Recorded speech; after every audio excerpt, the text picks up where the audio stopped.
कर्नाटका के गांव कुरांगिनी में कुछ आदिवासी रहते थे जो हमेशा अपने पितृदेव यानी अपने कुल देवता की सेवा करते थे।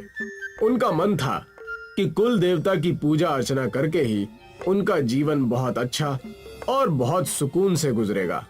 उनके घर भी हवा में झूलते हुए बने थे। वो चाहते थे कि गैर समाज का व्यक्ति उनके पास ना आए और ना ही वो किसी के पास जाना चाहते थे। हमेशा से खेतों से चावल और दाल और कई सारे फल खाकर अपना जीवन व्यतीत करते। उसी वक्त कुरांगिनी के पास वाले गांव में कुछ बच्चे कैंपिंग करने गए थे, चंदू, मंगलू और कविता। मुझे तो अब तक यकीन नहीं हो रहा है कि मैं हॉलिडे पर आई हूँ। सच कहा। यहाँ हम कुछ दिनों तक कैंप करेंगे और आसपास की चीजें भी ढूंढ निकालेंगे। मजा आएगा। हाँ, और सुबह होते ही हम आसपास के गांव घूमने जाएंगे और देखेंगे कि वहाँ क्या है। कुरांगिनी गांव के पास के कैंपिंग स्पॉट पर तीनों दोस्त आराम करने लगते हैं। सुबह होते ही उन्होंने तय किया कि सारे घूमने जाएंगे कुरांगिनी की तरफ। कुरांगिनी के पास जाते ही कविता ने झूलता हुआ घर देखा और कहा, अरे वाह, ये देखो झूलता हुआ घर।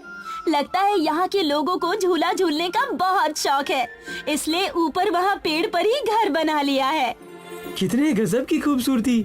पूरा गांव हरा भरा है, ताजी हवा, सुंदरता में तो ये सब देखकर खुश हो रहा हूँ। पता नहीं आगे क्या क्या देखने मिलेगा।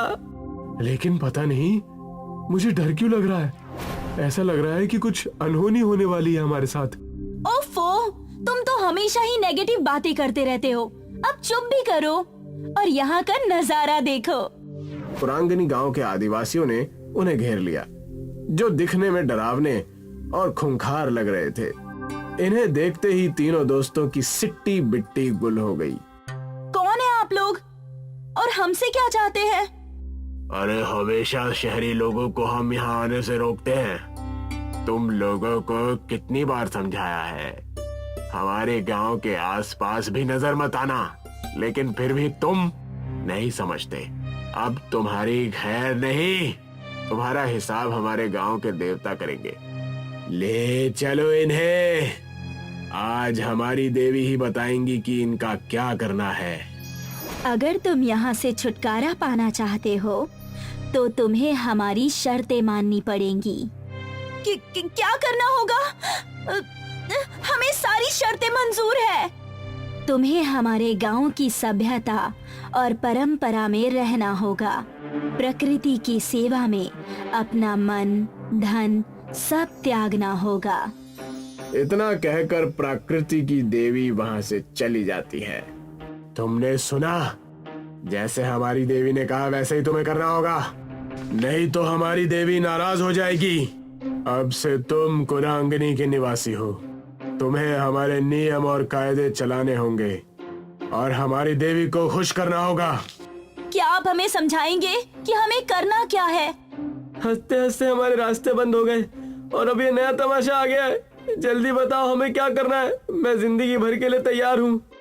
जैसा हमारी देवी ने कहा वैसा ही तुम्हें करना होगा। हमारे तौर तरीके तुम्हें अपनाने होंगे। सारी शहरी चीजें तुम्हें फेंकनी होगी। कविता, मंगलू और शैलेश के पास कोई चारा नहीं रहता। उन्हें उनके तौर तरीके आजमाने ही पड़ते हैं। हमने तुम्हारी सारी व्यवस्था झूलते हुए घर में कर दी है। आज से तुम वहीं रहोगे और हमारा जीवन व्यतीत करोगे। यही सीख और सजा है तुम्हारी। ये रहे तुम्हारे कपड़े। छोड़ दो हमें, घर जाना है हमें, हमें जाने दो। अरे चिल्लाना बंद करो और इन्हें देखो। तुम्हें लगता है हमें जाने देंगे यहाँ से? हमें यही इनकी बातें माननी होगी, तब जाकर कुछ होगा।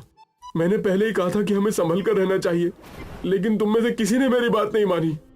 उन्हें समझ आने लगा था कि प्रकृति सबसे बढ़कर है। ये रहा तुम्हारा भोजन, इसे खाकर हमारे साथ खेत में काम करने चलो। ये क्या है? मुझे ये सब करने की आदत नहीं है। दिखने में तो स्वादिष्ट लग रहा है। मंगलू, इसे खाकर तो देखो। चुपचाप खाकर हमारे साथ चलो। जैसे ही उन्होंने कुरांगिनी गांव का खाना खाया, वाह यार, ये कितना स्वादिष्ट है।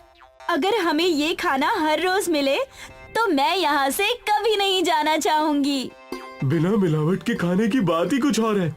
सच कहा तुम दोनों ने। हमें यहाँ कुछ दिन बिताने हैं। इससे हमें एक अच्छी सीख और अच्छी समझ के साथ जाएंगे। तीनों ही कुरांगिनी गांव के लोगों के साथ समय बिताने लगते हैं। उनके साथ खेतों में जाकर खेती, पेड़ों पर चढ़कर फल तोड़ना और कई सारे गांव की परंपरा में भाग लेते हैं। पूरे 1 महीने तक वो कुरांगिनी गांव वालों के साथ रहते हैं। उनके तौर तरीके सीखने के बाद मुखिया कहता है, हमारे गांव में कल मेला लगने वाला है। इस मेले में कई सारे व्यंजन और कई सारे कारनामे होते हैं। इस मेले में हम आ सकते हैं क्या? अब तो हम भी कुरांगिनी के निवासी हैं। क्यों नहीं? अब तुम हम में से ही एक हो। तुम यहाँ आ सकते हो। अगले ही दिन तीनों मेले में जाने के लिए तैयार हो जाते हैं। वहाँ पर कविता के माँ बाप कविता को ढूंढते हुए आ जाते हैं। कविता की माँ रोने लगती है। कहाँ थी मेरी बच्ची? हमने तुम्हें कहाँ कहाँ नहीं ढूंढा। इन लफंगों के साथ हमें पता था कि तुम किसी मुसीबत में हो।